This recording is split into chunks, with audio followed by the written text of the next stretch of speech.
প্রিয় দর্শক আসসালামু আলাইকুম। আজকে আপনাদের সাথে এমন একটা জায়গার সাথে পরিচয় করে দিব, যে জায়গায় দেখতে অনেক কিছু না থাকলেও কিন্তু মানুষ এখানে ঘুরতে আসে এবং পুরো বিকেলটা এখানেই কাটিয়ে দেয়। এমন একটা জায়গার সাথে আপনাদের সাথে আজকে পরিচয় করে দিব। এই যে এটা দেখতেছেন, এটা হচ্ছে metro rail, Diabari ২ number station, ১৬ number sector. তো চলেন আমরাও এখানে অন্যদের মতো বাদাম কিনে বাদাম খাবো এবং পুরোটো বিকেল মানুষ কেন এসে দূর দূরান্ত থেকে এখানে সময়টা পার করে। তো চলুন আমরা কিছু বাদাম কিনে নেই। তো বাদাম কেনার পাশাপাশি আপনাদেরকে বলে রাখি, এখানে কিন্তু অনেক পেশার মানুষ আসে। কেউ আসে বিলাসবহুল বাইক নিয়ে এবং বিলাসবহুল গাড়ি, আর সাথে নিয়ে আসে শখের নারী। তো আমাদের আসলে ওরকম শখের নারী নাই, তো আমরা বন্ধুরাই চলে আসলাম।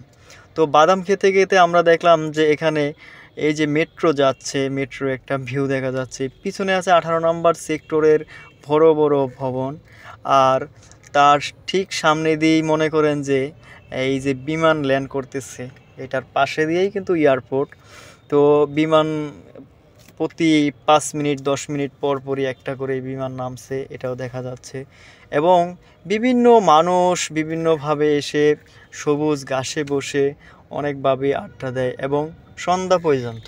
প্রিয় দর্শক, আপনাদেরকে বলে রাখি, সন্ধ্যার পরে কিন্তু এখানে থাকা যায় না, এত পরিমাণ মশা। তো সবুজ ঘাসের ভিতরে আসলে এইভাবে বসে থেকে 10 টাকার বাদাম খাওয়ার মজাটাই আলাদা। এরপর আমরা বাদাম খেয়ে চলে আসলাম 16 নম্বর সেক্টর শেষ করে 17 নম্বর সেক্টরের ঠিক পাশে একটা ঝিল, যেটাকে লেক বলে।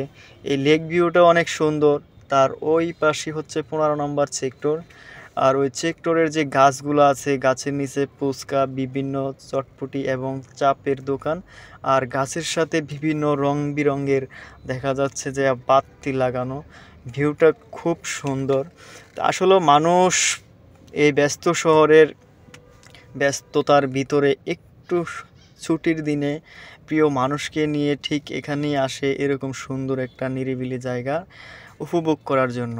প্রিয় দর্শক, আরও বলে রাখি, এখানে সন্ধ্যার পরে অনেক ধরনের কাজ চলে। আসলে সবার মন মানসিকতা এক না, সবাই এক মন মাইন্ডে আসে না।